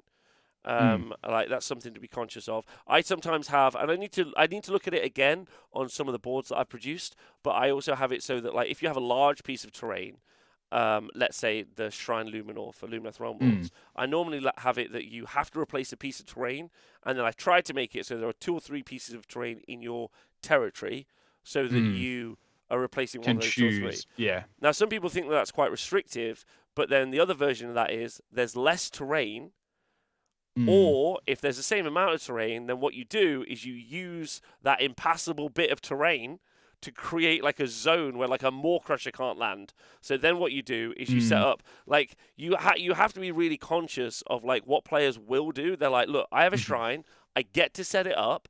The TO has put 2 bits of terrain in between. I'm going to put it in the middle of that. Exactly, yeah. Right? But you also can't make it so that they can't set up their terrain. So, like, and I was about to say the alternative is that you say terrain can't be deployed within 6 inches of another piece of terrain or an objective, but then certain pieces of terrain would never fit, and then you'd be like, too bad, so sad. Like, So I'm going to write into my pack. So just for people to be clear, and I had a really good conversation with Kieran about this.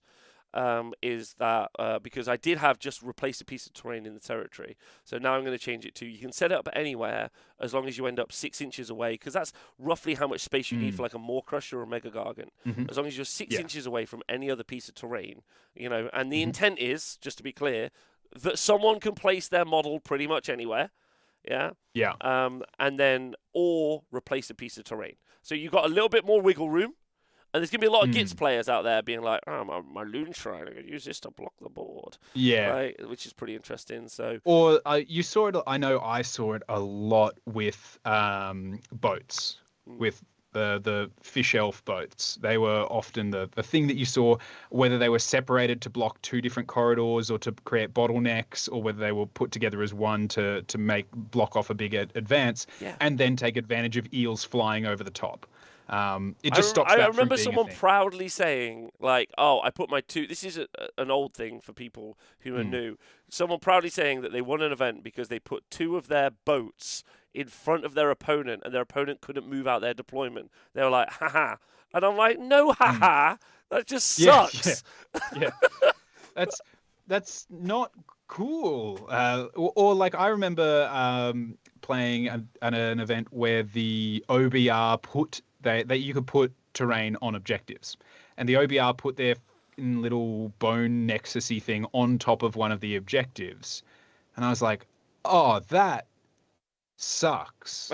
Like I was like, that's so shit. No, they're like, blah blah blah. I'm like, no. Like they would give me all these reasons and stuff, and they're like, think about how cinematic it is. Think about this. I'm like, no, that's just really shitty. Yeah. Like you shouldn't be yeah. winning the game. So yeah, terrain symmetrical, because also like there's no advantage to a side. Also, absolutely no mystical terrain. Like imagine. Oh you, yeah. Like absolutely mystical terrain in the bin. It's over. It's done. Like I get it. There's someone out there like, but Rob, I want my slan to have +1 to cast, and I'm like, I know you do, mate, but fuck off. Like, but how often when you see and I'd put this to everyone who plays tournaments, not even all the time, but just every now and then, how often when you are looking at the board and the sides of the board and trying to choose where you want to go, you don't give a flying fudge about the actual terrain. You're just looking for which side has mystical. That's all. You're just going like, which side has mystical in its deployment zone? And you're either taking it because you want to use it, or you're taking it to keep it off your opponent. But you don't care. And then you look at the terrain and the deployment of everything else and see if it's advantageous to you. But that one roll on a D6 for the ability of that terrain is more important than the entire spread of terrain on the board. Yeah. I agree. Like, I agree with Honky in the chat. Mysterious terrain users, red flag. Immediate. Like, oh, do you want to do mysterious? No, I don't. Red flag. Like, so I've been to some where the terrain is pre-labeled, of like the TOs have gone around and whether they've rolled it or whatever. And I was like, oh, that's actually, I don't mind that. Like, I don't mind having mysterious terrain, but much in the same way as a terrain map, you have a map of what each one is. Yeah. Like I remember the Just Play boys way back in the day. They were like, "Oh, we're going to put some arcane in the middle, so you've at least got to run towards the arcane or something." But I would just put it all in the bin, whatever. Unless again you're doing a map, in which case think about it, right? So there's that. I really like that. Like, can we get 2D terrain, like dangerous terrain, like rivers of lava? That's pretty cool. I quite like that idea, but also don't like that idea. But it's still cool to think for a narrative game. Yeah. I had that once on a tournament. There was a lava river that went across the board, and it was actually it was an event where you rolled for terrain, and we actually decided it was dangerous because we were like, there's no way that's not it. It was great. It was fine. We really didn't mind.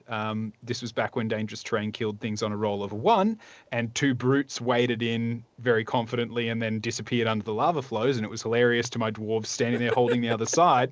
But it was fine. It's fine. You can have fun, but again, that was a much more friendly game rather than a high-end tactical competitive one. Good. Yeah. So I would say like whether or not you're running a tournament or at an event, I would say some key factors are you have terrain. Your terrain be like symmetrical. You don't have an advantage of picking either side because that's terrible. You make it so that players can use their models and units. That seems super fair. And just for the love of God, even if all you have is like some polystyrene flat bit of hill, put 2 of them in the middle and just say when I say the middle, between the 2 deployments, like that's it. And then you just say they block line of sight. Yeah. Just for one guy to be like, this is so lovely. Like, I promise you, the emotional impact on the player who, for once in their fucking life, hides a guy behind that bit of terrain is amazing. Same, because the joy you'll get in your face when you see the emotional impact of that long strike guy who has to actually move those 3 models is wonderful. Shocker. Shocker. Yeah. Shocker, mate. Yeah. He has to deploy them in the sky so they don't get to hero phase shoot turn 1. Jeez. Just do it. My heart bleeds for him. Yeah. So just do that. Having used 6 long strikes this weekend, Dan. Wait, long strikes can move? Says someone in the chat. They can. Just FYI, they can. Know, long strikes were in the first release of Stormcast when Age of Sigmar was but a wee twinkle in the lusty eye of Games Workshop. They are snipers of the mortal realms and have always been utter bastards. And they shoot 30 inches. So if you don't have anything that blocks that. They shoot 30 inches unless they move. I don't know if this rule has changed. They used to have a 6-inch move and a 24-inch range. It's like 5 and they shoot 30. Yeah, but if they didn't move, they shot 30 inches. So you're like, so there's no downside to moving. Yeah, it was absurd. Anyway, they're utter bastards, and people that use them are garbage people. Now, on the weekend you used them. Is that because you were a spare player? I was a spare player, yeah. My previous spare player army. I have changed up my spare player army though, Dan. My previous spare player army used to be. You're going to really like my new spare player army. I'll tell you about it. Okay, because my old one used to be 60 pink horrors. You were the menace. You were the menace of the spare player table. You were like 5 out of 5 as the spare player. It's like, that's not how it's supposed to work. Well, I've got something to say about that as well. Hire good players to be your spare player. Because normally what happens is your spare player ends up playing people on the lower tables. And there's nothing more engaging, in my personal opinion, or give a free ticket away to a good player. I normally have someone like Adam come up or someone like that, and I'm just like, just play people on the bottom tables because they're competent, they learn, and they're able to teach. They could just be like, by the way, this is how that works. I find that really good. Yeah, TSN house robot, that's what you want. You want a house robot. Yeah. I played Dragons, Dan, is what I played at the weekend. But my new army is so great. It's 2 Bray Shamans. Right, for Beast of Chaos, right? Let me tell you about this. This is thanks to Colonel Cabbage for this. 2 Bray Shamans, right? Yeah, and then they're off board, right? And then it's, I can't remember what it is. It's like 20 Ungor and then like 150 Ungor Raiders. I don't remember the number. Whatever works in the numbers, right? Oh my god. So then this is what happens. Turn 1, I use 1 Bray Shaman to do the heroic action to drag you out, wherever you go in, drag you out. Yeah? Yeah. Right? I put one on the board, and I immediately achieve cunning maneuver, battle tactic. Of course, yeah. And I also hold an objective, 3 points for Rob. Let's go. Yeah. Then I fire, I think it's like 140 Ungor Raider shots. Sorry, so just to confirm, you've deployed nothing on the board. It's turn 1, nothing. Deployment 0. 0, yep. Turn 1. So, Bray Shaman. Yep, cool. Yeah. Right, this is also a very good spare army because it requires you just to have a top pocket on your shirt. Just put them in there. Right, then you fire all of your. I think let's say it's 130, maybe it's 140. Let's say it's 140 Ungor Raiders. Right, so you fire 240 shots off board. Yeah, without ever moving onto the board. Yep. Turn 1, turn 2, you deploy your second Bray Shaman, score another battle tactic. Yeah, and you just let all your fucking other guys die. You don't even need to ever build and paint them, Dan. Right? Yeah. What turn do they die? Turn 4? Turn 2. Like if they don't come on turn 2. They'll die at the beginning of turn 3. But right? And so then sorry. Right, but how does it win? Well, you hope all 240 of them shots in that first turn did a load of work, and them 2 Bray Shamans have got some big brass balls. That's what you hope. Yeah. I mean, I'm going to rock up to an event with this army. 2 Bray Shamans, done. Yeah, great, easy. Yeah. Just have a box and written in felt tip on it is like Ungor Raiders. And it's actually it's just sprue bits from all of your other armies. So there's someone's like, are they in there? You just shake it and you're like, yeah, of course they are. Can't you hear? Yeah, it's in here. I put some air holes in it so that they can breathe. Yeah, it's pretty cool. Yeah. Thanks to Colonel Cabbage for that one at the weekend. And what's good about that is if you want to get into Beast and Chaos, that's how you can start your army. So the next thing, be like, I'm going to buy a Cygor, paint it up, right? And the next time you deploy a Cygor and a Bray Shaman. So I guess the thing I want to confirm from you is you started this by saying have good players as your spare player so that they can help teach and support the players that are most of the time. I find that the going up against the spare player is someone who's relatively new to tournaments and things like that. So what you're saying is that army gives the experience that you would like someone to have at your event. Yes, absolutely. Yeah, okay, great. Yeah. Yeah. Utter bewilderment and frustration. Yeah, the other house robot armies are 60 pink horrors or a Storm Drake Guard army with 6 long strikes. Oh God, you're a rubbish person. That's how, bro. It's just, yeah. I won best sports at my own event 2 weeks ago. I had to give it to someone else. I was like, technically, I've won this, but I guess I can't win it. Yeah, so I gave it to someone else. Oh yeah, a very sporting way to approach it. Well, technically, I win, but I guess I'll give it to one of you plebs. Anyway. God. Anyway. It's Schrodinger's goats. You never know if they're on the board or off the board. Great. And after turn 2, you know that they're never on the board. Yeah. Great list, great guy. Yep. Okay, so you asked me about battle plans.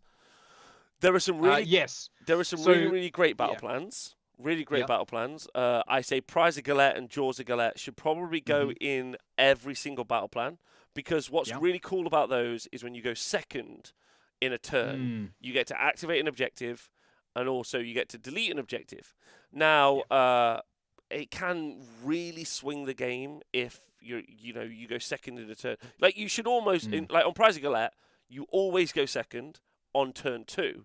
Because then your objective on home, because there are 5 objectives, 3 across the middle, and then 1 in each. Your objective on home is the one that you activate. You activate that, and then you're like, cool, I'm fighting here for the rest of the game and trying to get a couple in the middle.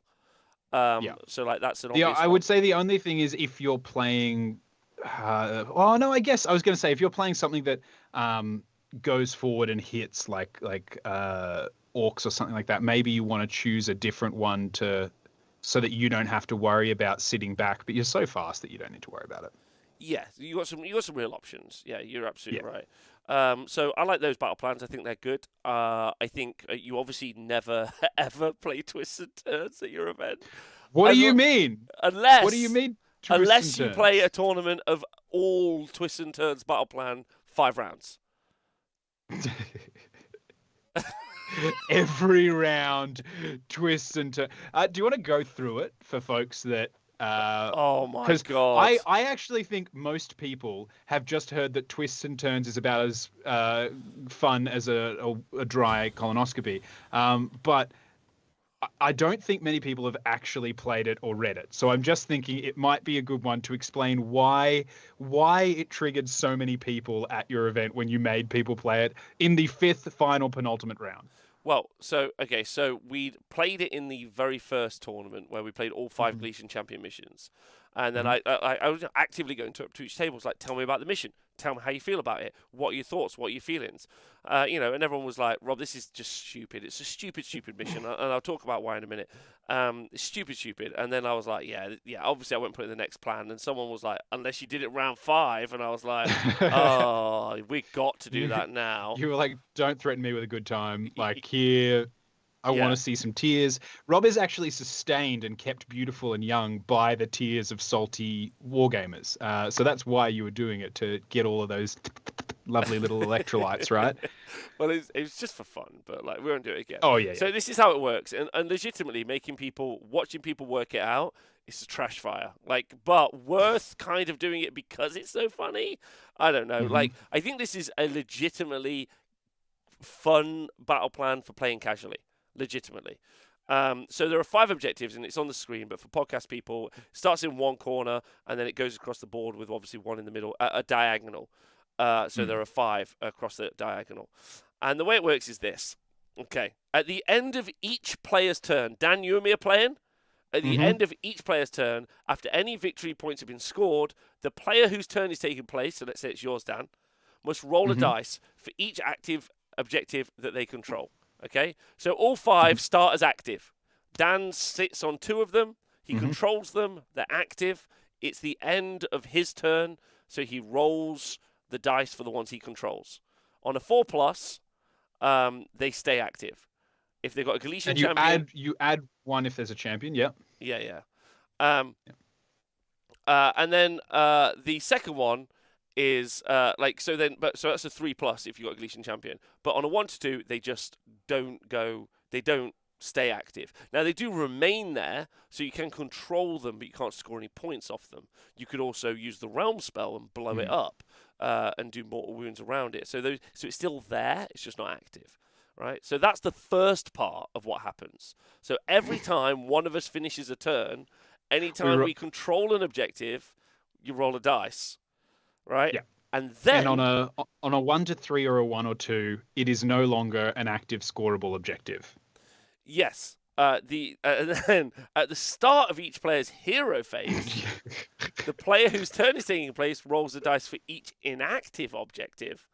Yeah, and then on a 1 to 3, it remains inactive, but on a 4+ or a 3+, you roll a dice for each inactive objective they control. Yes. So you're not rolling it for random ones in the middle of the board that you might then want to go and get. You need to be in control of the already inactive objective, have wasted a turn not scoring it, and then pray that it turns back on. Yes. Yes, you do. You know what you are?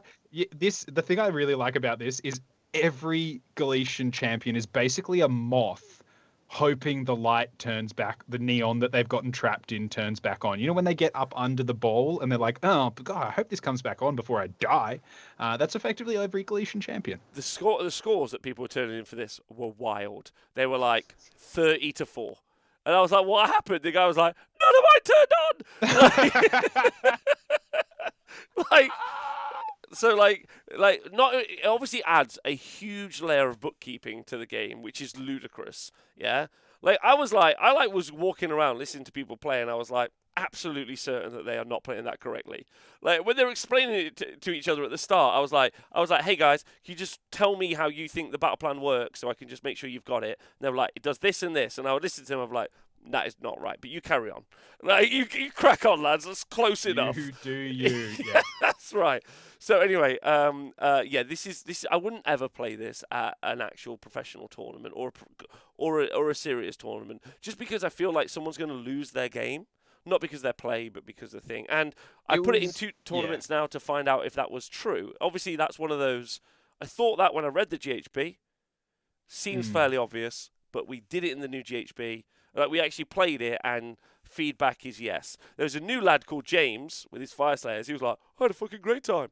Adam with his Trolls, again new, wasn't really phased about winning. He was like, great time. Matt G, on the other hand, sat across from Seb, murderous. Livid. His eyes are like, because at first he was like, I'm going to commit. He was like, I'm so excited, Rob. Twists and turns, let's go. Absolutely love it, baby.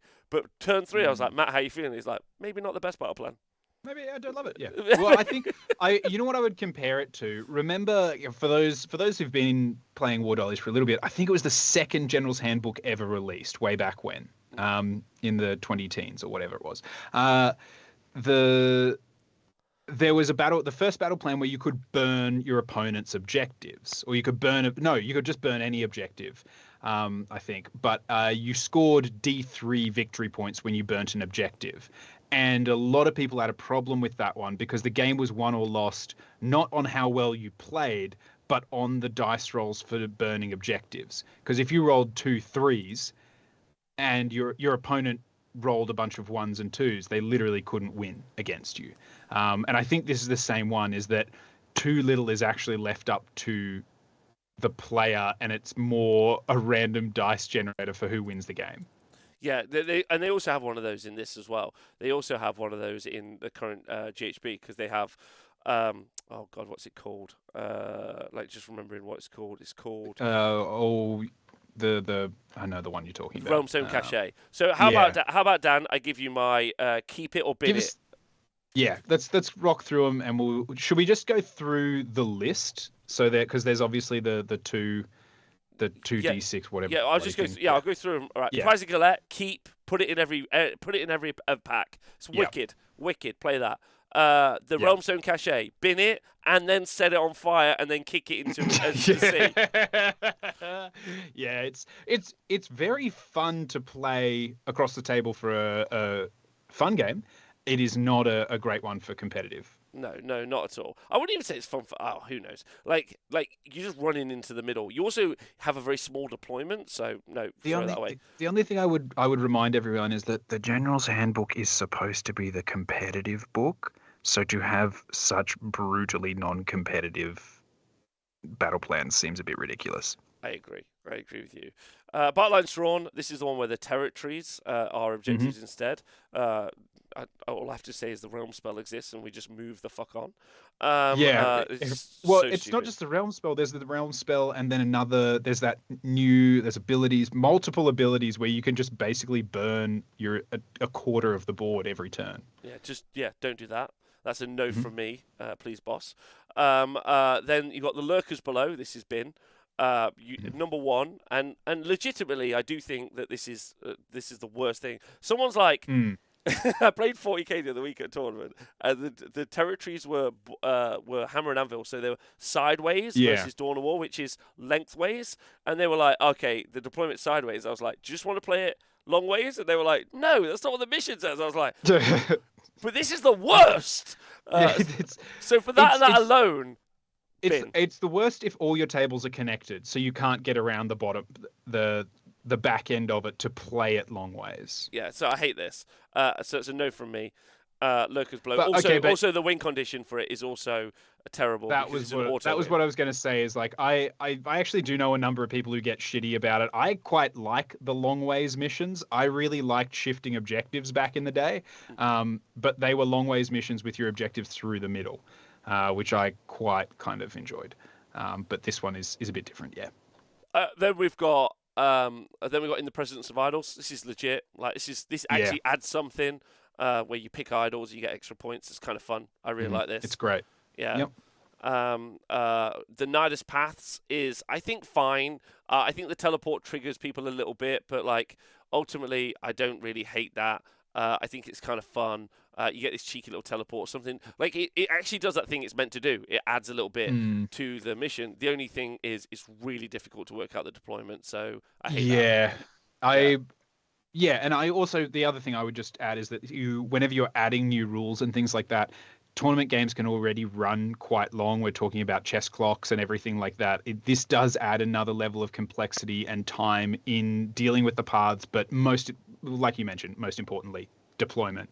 Anytime you've got a stepping stone zigzag deployment is just a flustercluck of a nightmare. Joel in the chat saying twists and turns, best battle plan. I was like, I mean, as a TO, hilarious for the Yeah. players, nightmare. As a Uh, TO, you're just sitting in your ivory tower, just looking down at everyone, being like, haha, suffer. But inside, you're knowing that they're all secretly dying, which is, gives you strength. I agree with White Trash Wargamer. I think that this is legitimately like the worst. This is the Nidus Paths lets me know that they've never once played the Nidus Paths because like they've never set up their miniatures knowing where the deployment zone is. So it's a no from me. They had 6 hours to play the game as well. Like they absolutely didn't go, okay, we should play it competitively in a competitive time. Yeah, yeah, yeah. Only the Worthies, okay. It's like a Mm. Galletian Champion one. So I don't hate that. That's fine for me. I I personally I'll just throw it out here. I quite like it, and I would be excited to see it in regular battle packs for events, only because we are in the season of Galletian Champions, and I like things that push Galletian Champions to the fore. I know that that's not fair of every army, but not every army could take advantage of Thondia when it was monsters was the key thing. Like when Sons of Behemoth were the OGs and couldn't be beat. They were great in a lot of the battle plans. Put this in so that the little guys have their time in the sun. Well, then don't put Path of a Champion in, because this lets you do two battle tactics if you've got a Galletian Champion holding it, which is again Mm. you push that imbalance with book tactics to the Yeah. nth degree. The Jaws of Galay you keep. It's probably one of my favorite missions from there that they've just done. You delete objectives. It's super cool, really really fun. hmm You delete Ours, objectives, but I just want to quickly throw in here the reason I like it is that none of them are so far away that if you're holding one that gets deleted, you're boned. Like yes. sometimes like if the objective is gone, you're like, holy shit, these guys are never going to contest on another objective. It's all tight enough that you can get there quite quickly. Yeah. Jaws of Galette, yeah. I keep that. Ours for the taking. I really like this, and this is kind of the anti-one-drop battle plan. So, this is where your opponent, like, if they do have the battle reg, they have to decide whether they're going to be really aggressively 11 inches outside your territory and not. The only thing I would say is that the perfect place for a bit of line of sight blocking, impassable terrain is literally between the blue and red territory, where it says home objective on the screen right now, or if you go and open up your GHB for this one, where it just says home objective, just put a line of sight blocking, impassable piece of terrain, and all of a sudden someone can't put 2,000 points in front of their opponent, which I think is decent. Thanks to Dom for resubscribing. Loads of love to you. Twists and turns. Every mission. Every mission. It's either 5 missions or it's none. Yes, yeah. It's either you either play an entire tournament of twists and turns, or you never play it again. Position over power, I really like. This is where there are 2 objectives on the flank that get deleted. It does make you play very linearly at the beginning, but I quite like it. This is a really good one, and that's it. So actually, not too bad. Like, there's quite a few. So I like it. There's a good bit of flexibility, and there's enough. There have been some GHBs where we've seen the same 5 missions in every single tournament pack, because there really were only 5. And then every now and then someone would throw something different in to keep it interesting, but it was just to do that. Whereas this, I think you've got, there are some that you would absolutely bin, but you do have a decent selection to play around with. You're close to the wire though. You've got 5 or 6, I think, is go through that process. So like, it's lucky that 6 months is all I'm going to say. Or we all play twists and turns. That's the answer. And I think that's those are kind of my thoughts, Dan, from what I've seen so far.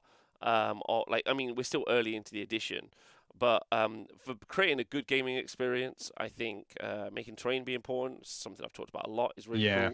Some of the battle plans are very bad, so don't put those in packs. There are loads of opportunities to list right, which is a huge positive. Wasn't something I was expecting, if I'm honest. I really like it. I think it's quite cute, so I'm really enjoying that. So I don't think I've got anything negative to say other than I really wish that they would do more with tactics, but battle tactics, and also I feel that I've laboured the point enough already. There's a good conversation to have about tactics, which they should be having. We don't need to have it anymore. They should be having that conversation. I will say though that I think of the last handful of books we've seen released, they are getting them into a really good place. I like that we're seeing more balance, or just more interest across the books for me, where I don't see a book and go like, oh my God, that's a nightmare. Why would you possibly put that out there? They're more steady. I'm more excited about them. The only thing that seems to be amiss now is the book battle tactics. And grand strategies. The grand strategies are actually worse. Grand strategies, true. Yeah. The grand strategies are actually weirdly worse. Because the variance on the grand strategies is much higher than the variance on the battle tactics. So I think that's where I actually fall down a lot. Personally, I'm just gonna see if there's any questions from the chat, because some people did ask a couple of questions. I want to make sure. Do you think rally should go in the bin? Yes, obviously that should go in the bin. That's the worst thing in the world. I joked today. I was like, look at these Fire Slayers always taking once per battle 3-4 up rallies for a command point. I was like, at least they're the only ones who can do it. Gits are about to do it 3 times every hero phase. Yeah, it's not all rallies. Some in some places you just find a Git is more inspiring than any other creature in the mortal realms. Now, is that heartbreakingly disappointing? Yes. But is it also the world that we live in? Also, yes. I guess I've got a question as... Oh, yeah, please. And I know we spoke about list building and everything like that. From a gameplay perspective and looking at the tables, what was the biggest difference you noticed across the end of the previous GHB and the start of this one? Did you notice that people were playing for battle tactics, planning for battle tactics more, or because given the changes, or were they where did tactically, not in list building, I guess? I think getting rid of I think get rid of the battle tactic, against the odds, was really, really healthy for the game. But then to replace it with kind of maneuver and Tunnel Master is pretty funny. That was really good for the game because it meant you immediately had to go and engage, and turn one tactics were a struggle. And you have to remember again, I wasn't using. We didn't let book tactics play at the arena for the last GHB either. So that meant that you saw people actively moving and engaging with their opponent, which is kind of the point of a game, I guess. Yeah. So that's the kind of difference that I think I'm seeing right now. Is that. But then in the last GHB, that was you could just literally almost skip a go in some ways. In this one, you have to commit a little bit more, tiny about a bit more, like 100-point character. So you have to commit a little bit more. But then you're maybe not necessarily set up for the next tactic. But again, that's so book dependent. That's what I mean. The tempo of the battle is actually very different per army, which is actually kind of cool. It's the way it should be, admittedly. Like you want that. You don't want to just be seeing, like, if every army had that same play pace and went, okay, this turn I do this battle tactic, this turn I do this battle tactic, and you were basically just, both of you just making notches on your belt as you went along, it wouldn't be anywhere near the game that you want it to be.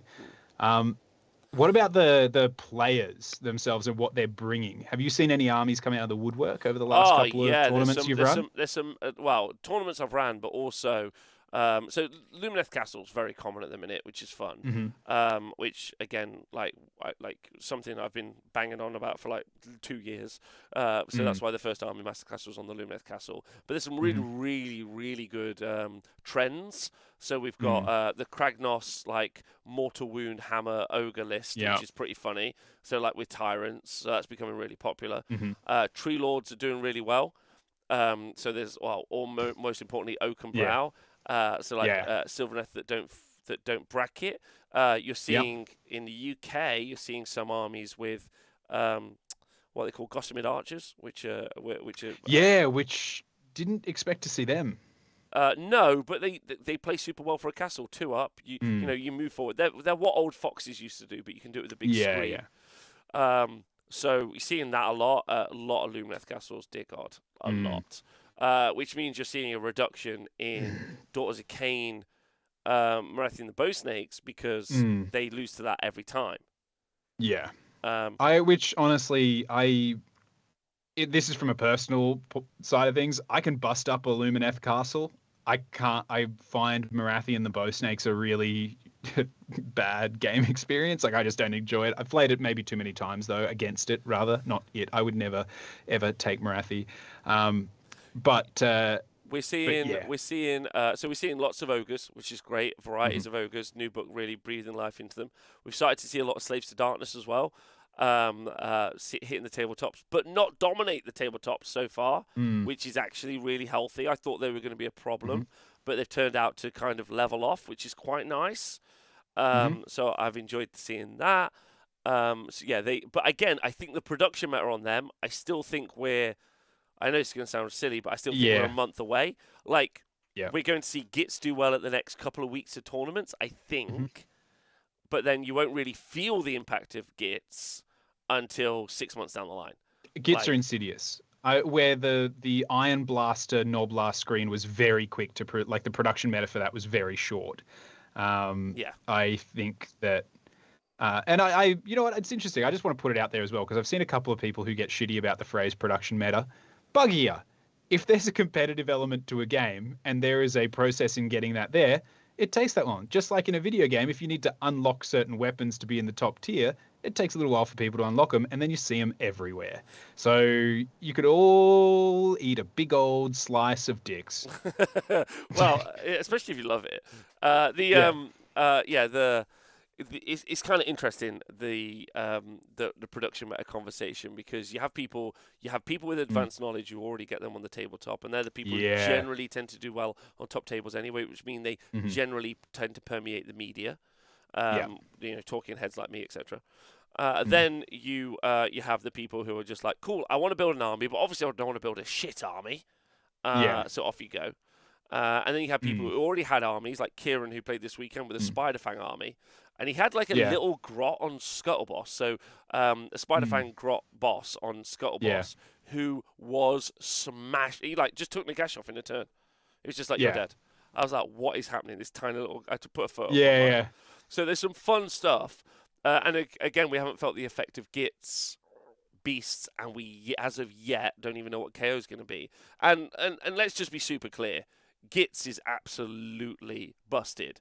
Like, not like... I mean, I haven't said this... I don't think I've said this on like a Twitch show that's going to be a podcast. I've said it not on that. But they are absolutely broken. But also, Dan Beasts are probably one of the most unengaging armies you can possibly play at the moment. Like, they are. Well, the fact really that they can deploy everything off the board and don't have to put a single thing on for me, I'm like, so that really makes deployment not a bit of a non-event. That major strategic element of the game you just don't take part in.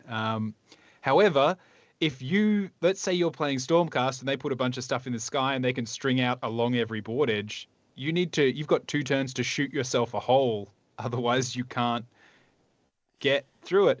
Also, the meta has significantly changed, Dan. The Cygor now has just like changed the shape of the game, right? Yeah. Like, changed the shape of the game. So we've being got like this spellcast, being a focus on low wound models, and then someone who wounds spellcasters every time they cast. Is great. Phenomenal. Yeah, so like the meta has drastically shifted, but we as of yet haven't felt that in the realms or at the tournaments, let's say. Yeah. Because Squigs and Beasts are going to make people rethink their stuff a lot. So I'm quite enjoying it at the minute, and I think the game is in like such a fresh and engaging place.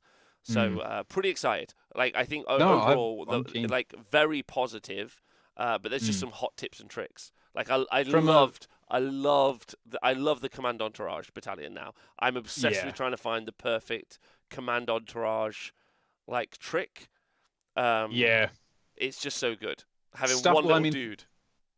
Do Ironjaws have anything that lets you charge in your opponent's hero phase? Yeah, the sub-faction Iron Suns. Yeah.